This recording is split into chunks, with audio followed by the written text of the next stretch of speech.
There have been numerous studies conducted to find a cure for this virus, but no progress has been recorded so far. In the most recent research, it was discovered that people who consumed food infected with the virus developed severe immune diseases. It cannot be denied that in order for humans to survive, we would have to find a new home that can support us for the foreseeable future.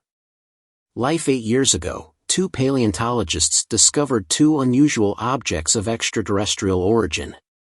They dated it to be more than 4 billion years old, which means the objects had been on Earth even before humans existed on Earth. The origin of the spheres is unknown, but Steve was confident they were from another planet.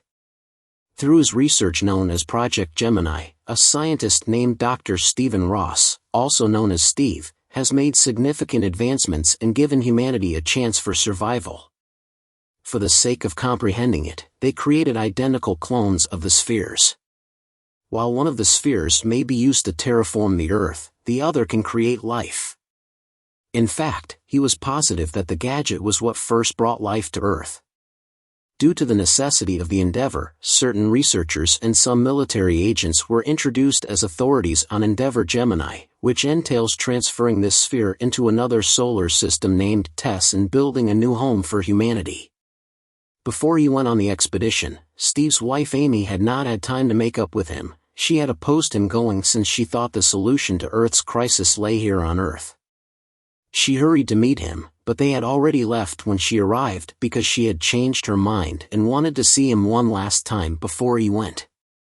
David and Peter went to check on the spheres, the sphere that creates life, condition. When David asked Peter where he believed the creatures that created the spheres were, Peter said that he didn't know and that he couldn't make assumptions about them. Peter programmed it to leap towards their selected solar system. As the aliens depart the area, a fracture is seen along the sphere, but neither Marshall nor the scientist notice it.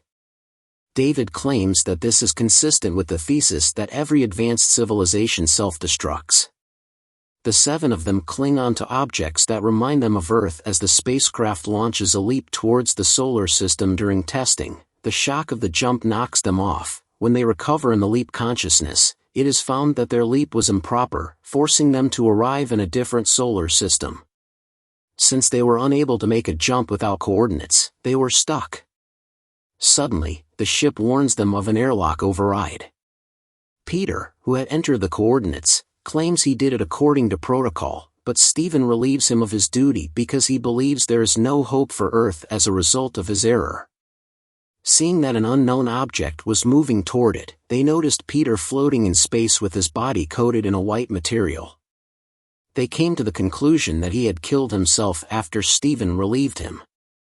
When they were finally able to access the planet's properties, Philomena, who has worked with Peter for more than 8 years, became quite distraught since she knew he would never do anything like that. Tess was far less appropriate for their project than the planet's attributes were. Due to the fact that his crew knew virtually little about the planet, Steve is adamant on landing there. Richard is the only member of the team who does not land on the planet. Even though the landing wasn't easy, they made it there safely. Steve finds a cave where the sphere may be launched. When they get back to the ship, one of the Marshall agents plays a recording they got from Richard showing Peter's final moments. Peter had previously turned off the security cameras to prevent the others from interrupting him while he was performing an engine inspection so he would not be used as a scapegoat for the incident, but Stephen is insistent. So they continue and place the sphere in a cave that would protect it from any environmental hazards. He was snatched up by some creature inside of it, and when he was no longer visible, the footage on the camera likewise got distorted. Richard informs them that a Trojan had boarded the ship right before the leap, which caused the problem. The planet's irregular travelers worry about Richard's safety until Richard informs them that the Trojan was inside the sphere and that they were the ones in real danger. They had noticed the sphere's rising oxidation levels even though it had no signs of life inside it. Steve insists that they must change the sphere's parameters, but the Marshal disagrees, claiming that everyone should have remained in the lander. Although Ryan begs that Richard play another video from the cave on the ship before they completed the trip, the other scientists point out that Steve provided the final instructions. In his defense, Steve had observed a discrepancy in the sphere but kept it to himself. Steve said he briefed the group on all sphere-related information and lacked the time to cover anomalies. While they were preparing for Project Sphere, Ryan claims that if Steve had informed them about it, they would have handled the sphere differently and Peter would still be alive. Steve leaves feeling dejected. Gemini David, a scientist working alongside Steve, had tremendous psychological distress after losing his daughter. Steve recommended him to put the project on hold, but he was adamant about starting it since he claimed his doctor had certified him stable and most of the crew was on Ryan's side. Ryan was being overly cautious, according to Steve, who suggested that Ryan and David go check on the sphere. Ryan, according to Steve, exploited his daughter's passing to change his mind. They would have time to escape before it reached them, according to Steve, who estimated that the Trojan was around 30 kilometers from the sphere. They examined the sphere and found that it was creating life forms more quickly than it did on Earth. David claimed that the sphere's settings had been altered, and he warned Steve that the Trojan was approaching, but Steve refused to leave. When David shot at the sphere, which caused Steve to pick up his gun, he ordered David to stand down. David fled to the lander to save himself, while Steve hid in a cave corner and was startled by the sound of the Trojan. After they get a moment to collect their breath, Ryan confronts them and demands to know why they disobeyed his commands.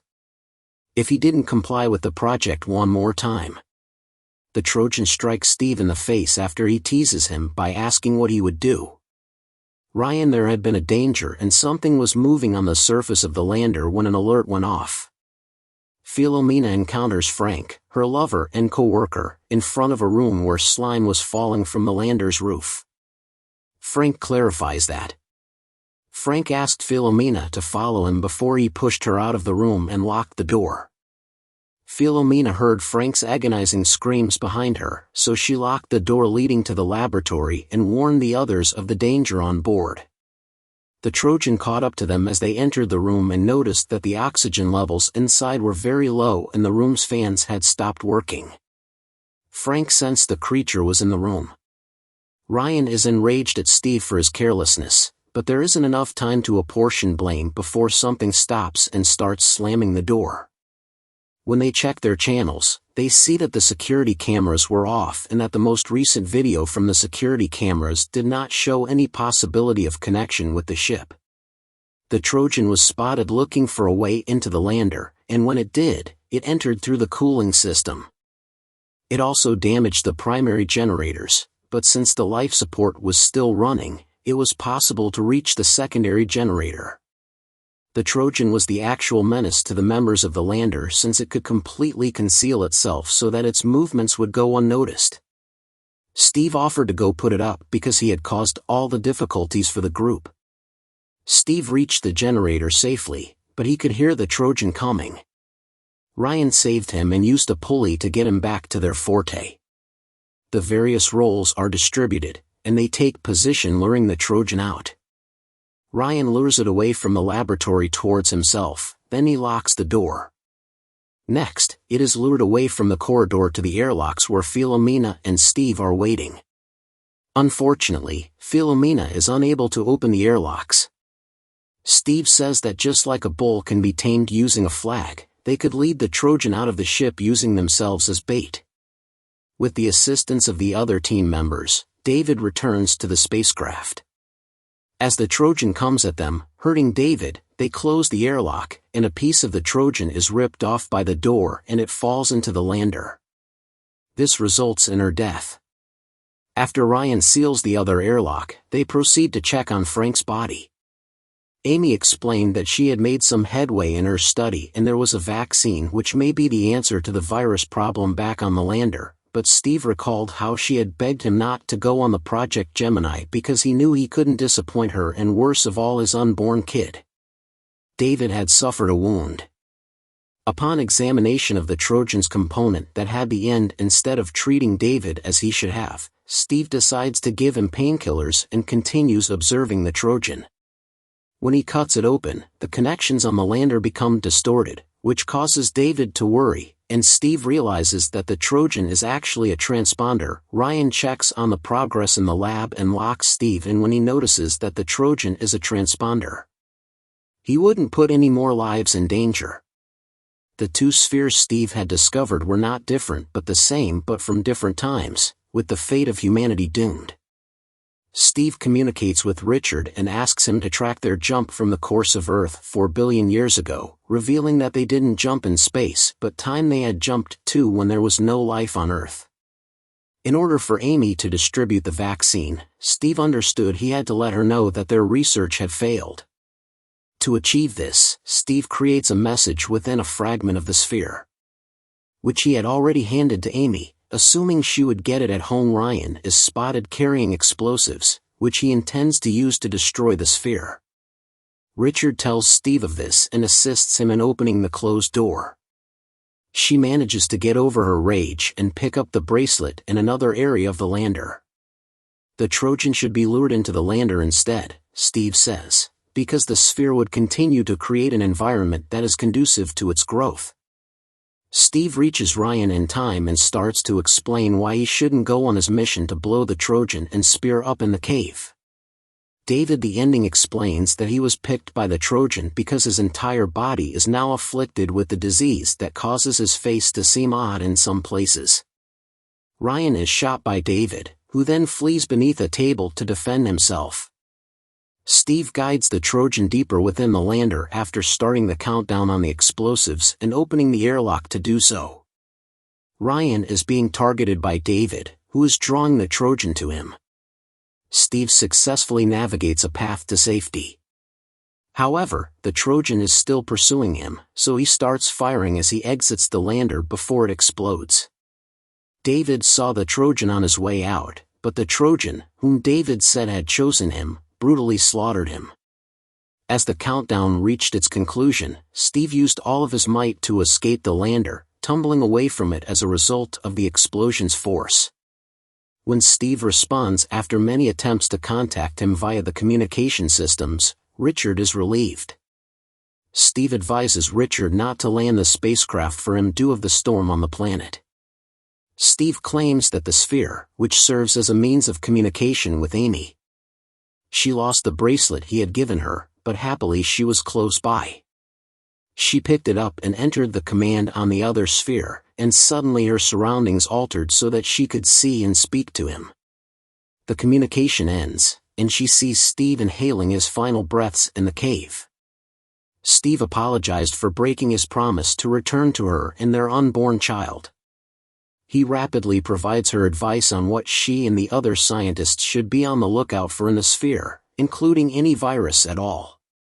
Amy has given birth to a healthy child and was in their garden where the withered trees had now been revived, indicating that she successfully created the vaccine and saved Earth.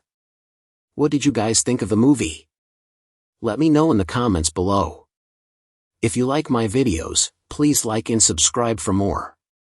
Richard continues to live on the ship, unable to get back to Earth.